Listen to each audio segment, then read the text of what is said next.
Episode of the Everblack Podcast is brought to you by Deathwish, Hotrods and Kustoms. Check out their Instagram for all their new t-shirts, caps, beanies, cups, and the all-new Atomic Death lineup.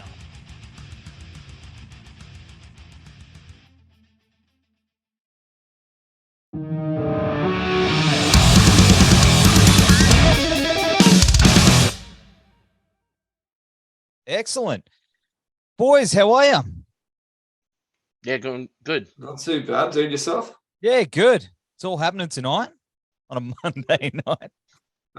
Yeah, roaring Monday. Rockin' rollin' Monday. But yeah, what about you guys? How's everything traveling? Where are you? Brizzy? You both in Brizzy? Mm-hmm. Yeah, both in Brizzy. It's stupidly hot. It is brutal. Yeah. Yeah, what's with that? Man, today was That just was stupid. disgusting. It was. I'm I usually don't have aircon in my house. I'm suffering. Oh, bro. Man, I got a little tiny little Anko fan, you know, like the came Oh yeah. So it's doing its best. Doing the Lord's work. Yeah, as much as it can. It's like the little fan that could. But yeah, let me bring all this up. So yeah, all right. Well, boys, thanks for joining us on the show. Of course, Citadel, is that how you pronounce the band name? Sure is. Citadel, yeah. Yeah, that's right. I told you it's a Monday. You've recently released your debut album, Decompose, on November 4. And man, this really took me by surprise. It's a good mix of heavy and tons of melody. And in general, it's just an emotionally driven journey. And a lot of it was gone into this album. I can hear it. I had it on loop the last couple of days. And man, you guys have just poured everything into it. How was it writing it? Yeah, man, it was at times it was an emotional and taxing sort of task to write it. We wrote it middle of the pandemic. Some huge changes in my life personally, so that really influenced it. And yeah, I think it really does come out in the songs. And you saying that you can feel it. A lot of people have given feedback that they can hear the sort of emotional journey I was trying to even just musically take people on. And then with Russell's vocals, it really sort of drove home the different emotional aspects that we were trying to deliver. Incredible.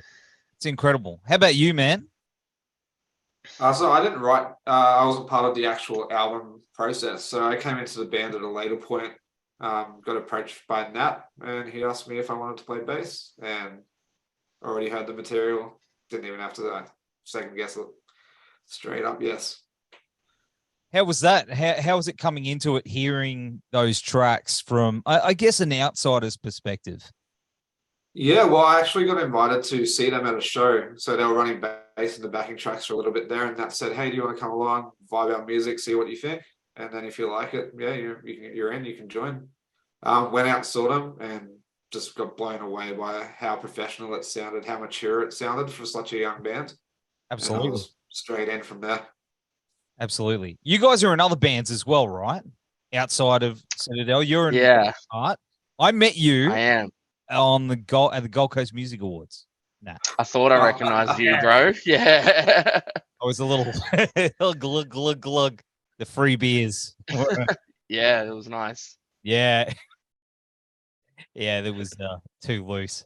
I kept getting like the guitar picks. People were like, you want a drink? You want a drink? And I was like, sure. Yeah, Yeah, nice. I didn't get it sounds like I didn't get as many as you. I don't know, man. I don't know. I might be better off doing podcasts than being in bands. You played it. I don't know. I just had people there that weren't really drinkers and were just like, there you go. Yeah, nice. Why not? But you guys were great. You guys were great. Thank you. Yeah. Thank you.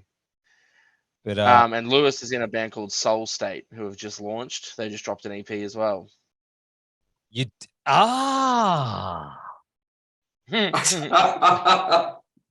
Okay, this is where it's all getting crazy because you're playing roundabout Thursday night, right? Yeah, we're playing with Zeno. That's and right. I swap out the bass from Citadel and pick up a 7 string and play lead for Soul State. Because I sing for Snake Mountain. That's how I recognize you. I'm like, I know you from somewhere. I know. See, this is how this thing That's goes fucking weird because everyone's How Brisbane is this? Brisbane No. music scene. all hoers, but no, I'm Gold Coast, so I'm a little Fair. How Queensland? how Queens, how southeast, but wow, so it's just a small world. Hey, you boys are kicking ass too. You're up there. Stop it. It's great. No, this is cool. It's exciting things are definitely happening. This is weird. Happening. Let me rewind that one. It's a Monday. I know, man. I'm Bringing it back. And yeah, things are definitely happening on the in the scene here, and not only Australia but Queensland as well. There's a lot of cool stuff that's coming out.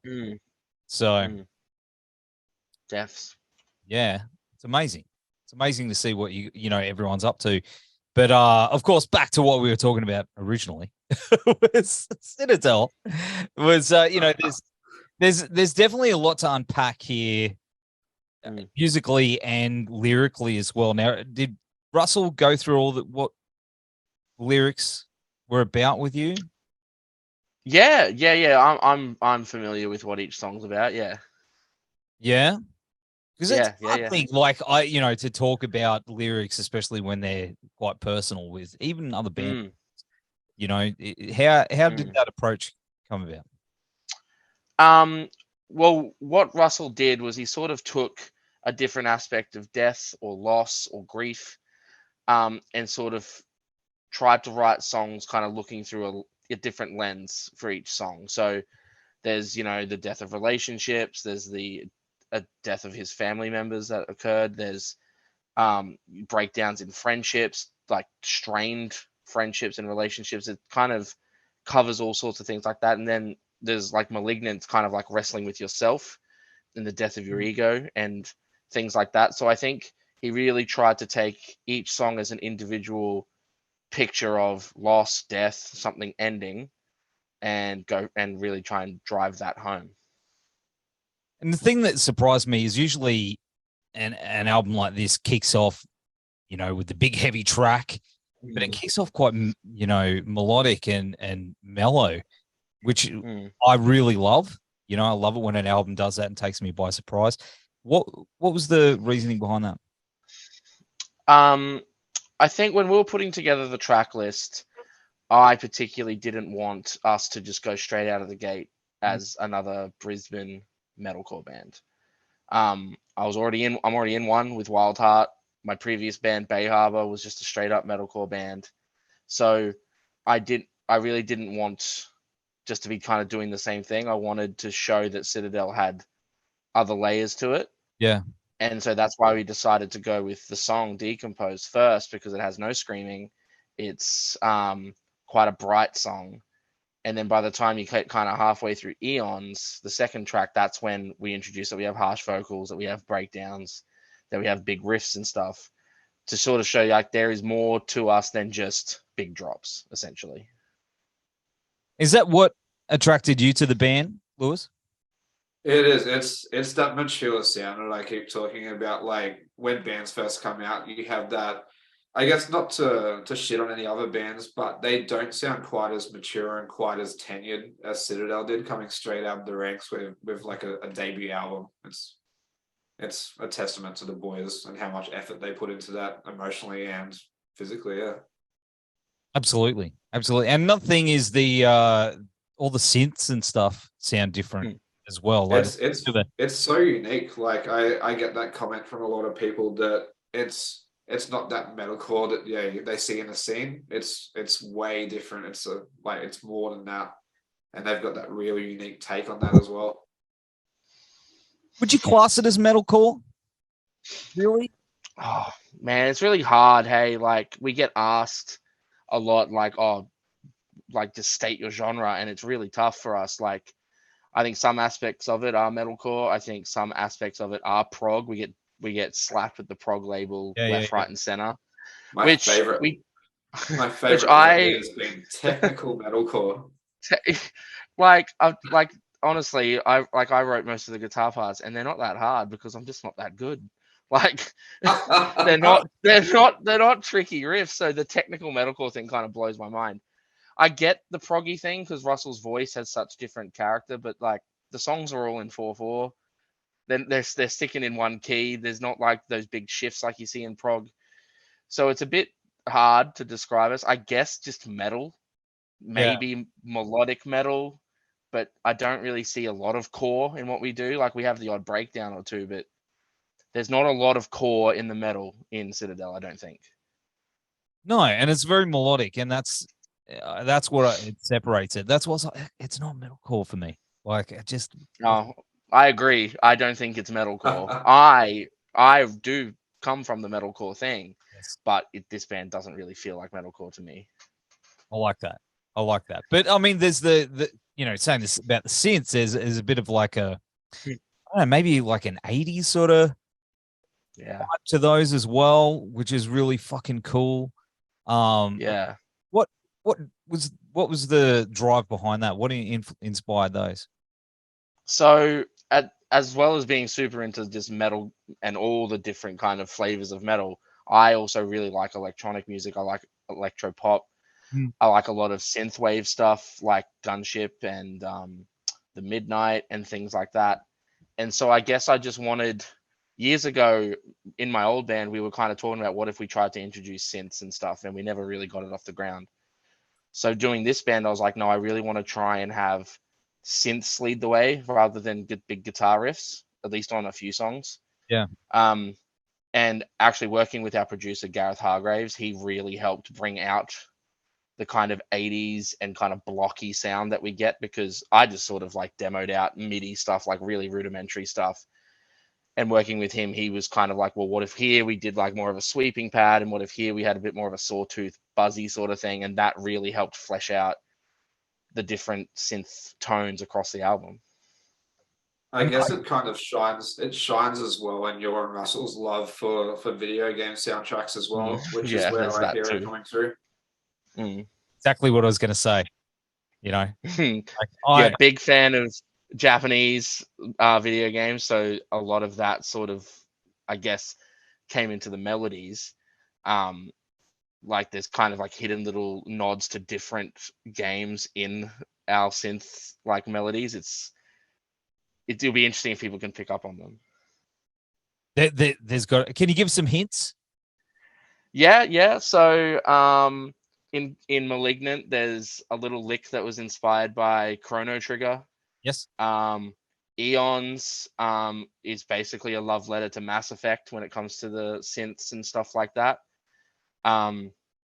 In the really heavy part of Carnivore, there's a little synth rundown that was kind of trying to do like a Final Fantasy boss theme kind of in the background. So there's like things like that sort of teasing a little. Yeah. Well, if you couldn't tell, yeah. I feel like I found our target audience. Yeah, I'm all about it. So when I hear that stuff, I'm like, yeah, I love it. I love it so much. Yeah, that's sick. But how was it working with Gareth? I mean, he's an absolute master at what he does. How did you find he pushed you guys to bring the best out? So I've worked with Gaz in all my bands that I've been in. It just seems like we found a really great groove with each other. But for this band, I think he really saw not just me, what we were trying to do, like what me and Liam were trying to do guitar wise, and what Russell was trying to do vocally. And he really pushed us, helped trim the fat, so to speak, and kind of cleaned up a bit of the busyness that we had in the demos, as well as really like I said before, push the synth sounds and to create a variety of tones through the album so each song feels unique. He really helped push Russell with layering his vocals. Like we always wanted to do harmonies and stuff. Like Russell is a fantastic vocalist and he has the ability. But Gaz really was like, let's try and get as much on the page as we can so that we can really craft beautiful sections of vocals that sit really nicely on top of this densely layered music. And I think he did a great job producing our band. Oh, it sounds incredible, and just the songwriting is just as you said, mature. It's one of the best albums I've heard in a long time, actually. Oh, Like, that's a great compliment. Thank you you. know, I went in thinking, okay, yeah, it'll be metalcore, and it just took me completely by surprise. Have you worked with Gareth before? I haven't worked with Gaz before, but I'm excited to do some upcoming stuff that Citadel has planned with him. I believe I may have been around him at uni because I think we studied at the Yeah. same uni, but Yeah, I thought you went to uni with him. yeah, we do go way back. But yeah, I'm keen to work with him. If you've ever seen him behind the guitar, he absolutely rips on it. So keen to work with him. He does. So you got more planned already? We do have some sneaky plans, yeah. Yeah, awesome. Album or single or? So there will be another body of work. Hopefully not too long in the future. We're thinking maybe an EP. Yeah, cool. Awesome. I'll probably get in trouble from the rest of the boys for saying that. You heard it here first. You heard it here first. I'm working on the demos for an EP. Nice. Exclusive. Yeah. I love it. But how long's the band been together? Actually, you mentioned that thing that happened to the world before, and yeah. I don't even say the word anymore because they ping me. But yeah, I'm sorry. Bleep it out. No. I just I know it drives me crazy. But did the band form around that time out of sort of a need for a different project, or how did it come about? So Russell, me, and Liam were doing another project, which is a bit more of like a 2000s emo throwback with a few friends. It's called Hemwick Lane. We actually did release an EP. But I don't know, just the vibe, the group just didn't work fully. But Russell, Liam, myself, and our old bass player, we really vibed quite well together and wrote songs well together. So I'd sort of started working on the beginnings of Citadel. I'd been getting really into Sleep Token and Loathe and Spirit Box. And I was just sort of seeing what I could do around that sound. So once that Hemwick Lane sort of collapsed, I approached the guys and went, what if we try doing something like this? Like, even if we just record it, we don't actually do a real band, see what happens. So ended up writing 9 songs, and that's the 9 songs that are on Decompose. And then as we worked on it together, we were kind of like, nah, there's something here. We should probably try and do this. And that was, pretty much the middle of the pandemic, August 2020. I think we decided, let's actually try to make something of this. And we recorded the album. We spent ages in pre-pro. Like, I think we went to the studio September 2021. So it was a good year and a bit of writing and editing and like sort of figuring out what we wanted to do. Weird saying that because it only feels like last year to me. I know. Like we did an interview the other day, and it's like, I can't believe how long we've been sitting on this album because it doesn't feel like that long at all. Crazy. Yeah. But you also opened for Voyager as well. Yeah. With Acolyte, Stranger, and my buddy Masquerade. Shout out to those guys. Shout out to those guys for winning Triffid Album of the Year. Yes. Hey, yeah, congrats to those guys. I voted, and a lot of people voted by the sounds of it. Good on them. Like, it's a fantastic album. Like, they're really good dudes. I've known them for a very long time. And, that would have been, I'm so bummed I missed that show. I couldn't make it up. It would have been awesome, you guys together. But how was that show playing with Voyager? And it was your first show, Lewis. So why don't you talk about it? Yeah. That was my my first show ever, let alone with Citadel, and on about 3 weeks' notice. So I had to learn the Citadel set 3 weeks' notice and rock the Triffid, which is pretty huge for a first show. Did you say ever? Yeah, I have never really played live. Always been in bands, but just never made it to the point of playing live. And that was the first one ever. Hey, that's awesome, man. What a way to pretty sick debut. Yeah, usually Yeah, just a bit. first show, play like the little dingy corner gig and No, just and people. yeah, straight to the truth. Yeah, man. My first show was a friend's 18th birthday party, so you definitely stepped it up, Lewis.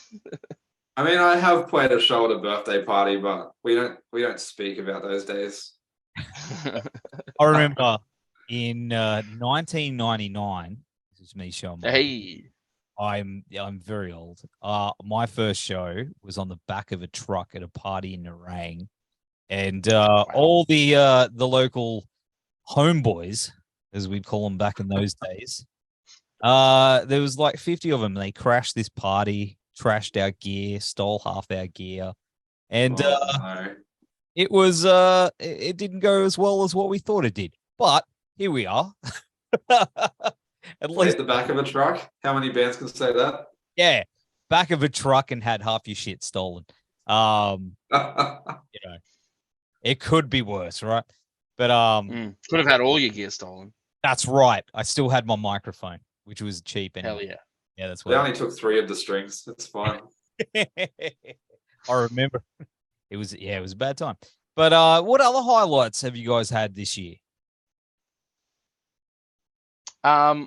I think the first Good Things heat a few weeks ago, that really was pretty sick. Like, we obviously hustled, tried to get our friends there on 2 days' notice.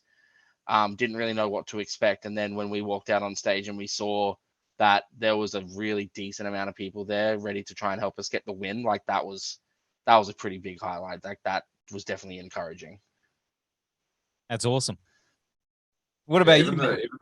Even the difference between the Voyager show and that Good Things heat, like, people were saying it's like seeing a completely new band with the stage presence that we'd had, and it just came out of nowhere. I think it's just the culmination of that gel that we have together and the experienced musicianship that everyone has as well, because everyone is insane at their instruments.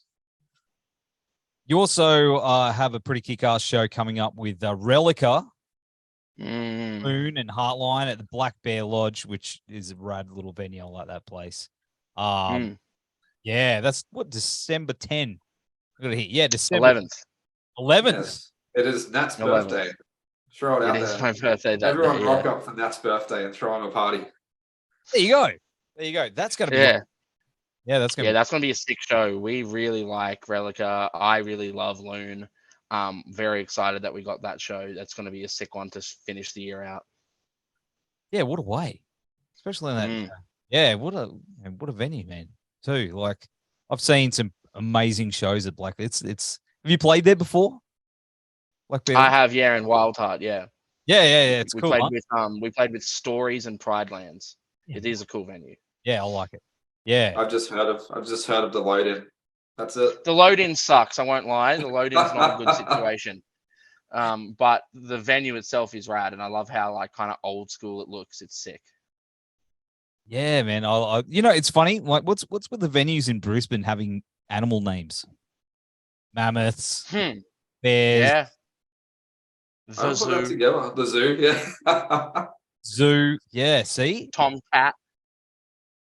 See. Yeah, you're not wrong. I've never thought of it before. It's a thing. It is a thing. It is a thing. But I do Crowbar. Crows. Yeah. Buzz. There was Phoenix Art Center. Yeah. You are onto something. Now you're showing your age. Yeah, I am showing my age with the Phoenix Art Center. God damn. Well, you guys don't remember the arena, do you?